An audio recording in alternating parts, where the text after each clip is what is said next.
sometimes ngifika la ngihlupheka enhlizweni nami ngilela. Ngihlala ngiyibuza ukuthi ubaba uhayi kanti ehlukumeza uma.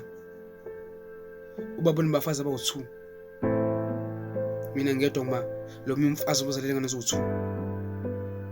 Kodwa ubaba hlezi ehlukumeza uma, hlezi embhoya, hlezi emshaya njalo, uyamshaya njalo, uyamshaya. Ngihlala ngiyibuza ukuthi baba wami wohlushwa yini vele olanda uma. Uzomfaka emendweni, uzophinde umhlukumeza.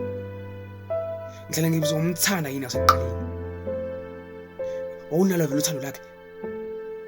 Kodwa kwakungani umyeke uma asothi abanye bafana bazomphatha kahle nomphatha nomfana omthanda kakhulu.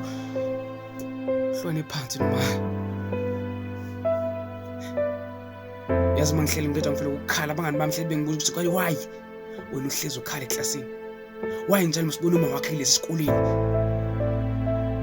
Baba kunemoto. Kodwa njalo isikoleni ngeenyawo. Umfowenu dadewenu hlezi bifika ngemoto ezinhle ebukekayo kodwa mina hlezi ngenyawo esikoleni.